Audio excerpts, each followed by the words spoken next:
what's your why for competing in HYROX? Like what motivates you to do it? What's the reasoning behind it? So it's actually just a drive that I've had for my whole life, actually. I've always had something in my heart that wanted to get the best out of myself in whatever and whenever I do. Um, so actually, well, I've been playing field hockey and tennis for my whole life, and I've always wanted to be really, really good at something, actually in a sport, but I wasn't that good. And then HYROX came on my path. Well, I think people quite know my story already that I just got a free ticket and out of the sudden I won and my whole Tell life it. changed. Tell us the story because there'll be a lot of people listening Oh, that okay, won't okay. necessarily Maybe know the whole story. we'll tell that first, because it's not that I just really started High Rocks and became, well, I had a goal and stuff. Because it's I just rolled into it, so that makes the whole story a little different. Because well, a year ago, I'm still studying sports management and business, in Amsterdam. And for a subject, had to do some volunteer work. In order to get all my study points. So I did like 8 hours of cutting apples and bananas at the finish line at High Rocks just to complete those 8 hours. And that was the only event that scheduled my time schedule. And I was like, it wasn't a Sunday evening or something. And I was like, okay, I mean, I have to do it in order to get those points. So why not? And I didn't know High Rocks. So I just chose the best time and date. So I was there and it actually was quite nice. Hyrox took really good care of me actually, and I got like salmon and rice and stuff during my lunch, and they gave me a free ticket for a race in Amsterdam last year, October. Um, so I was like, well, let's just take that ticket. Why not? It's like worth 100 euros or something. So the week prior Amsterdam, I was looking at my agenda and I was like, okay, so I have Hyrox next week, but I didn't do anything about it. I mean, I did train in the fitness and I did some running, some cycling, some swimming, some triathlon training, because I was doing that for school. So we were doing a sprint triathlon. Um, but I was like, okay, I have a High Rocks next week. Let's just try all the stations once. My gym doesn't even have all the stations, so I mean, I never never pushed a sled before. So I did that for the first time in the warm up area.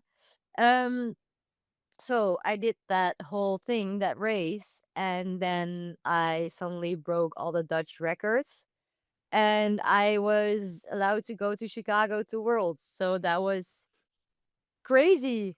Amazing, amazing. Were you?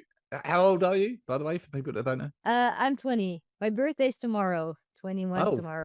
wow. Okay, okay, amazing. So, let's go back to your sporting background. So, you tennis and field hockey. Were you like obviously you need a level of fitness to play those, and that will vary between the players. But were you a particularly fit player in those Yeah, sports? well, actually, yes.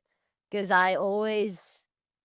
I've always been that person that if I had no matches or something, I'll go for a run or I'd go to the gym or I just have to move every day. I'm the most busy and I mean chaotic person you'll ever see. Um, so yes, I was really fit. And to be honest, with the field hockey, I was more enjoying running around the field than actually playing the game. So I think it's good that I stopped and I just started running now because that's way better. Because actually, the thing I like about exercising is getting tired and having the feeling afterwards of, I mean, I did something, it was not especially the game that I liked that much, but I discovered that a little later. So, yeah, so I was quite fit already. And after I quit hockey and tennis, I started going to the gym. That was like during or after COVID. And I did strength training, but also like spinning classes and all these things. And not on a normal level. I mean, I was quite crazy. I was in the gym for like 2 hours every day. And then the triathlon came at school. And that was why I really started like running and cycling and swimming. And I think I built a really good base with that for the first HYROX race. So I think like I talked to a lot of elites and on here, and some like their sporting background is quite clear. Like they were, whatever runners or like high they level were tennis players or whatever. And I've listened to podcasts with you before, and it was just like I just did a bit of hockey and tennis, and I'm like no. I think you were more active than you were letting on, and I think like I was, yeah, and I am. But I mean, until the age of 16, I was actually just playing tennis and field hockey. yeah. So I just started actually. I mean, I didn't, well, I started running like that. It was like a year ago for the triathlon. And I did some running during COVID, but not that much at all. So I also think that's the thing where I can still get the most progress out because yeah, I ran way less mileages than any other high rocks athlete in my life. So Do you yeah, have a sporty family? yeah, definitely. So my sisters are both really good at field hockey.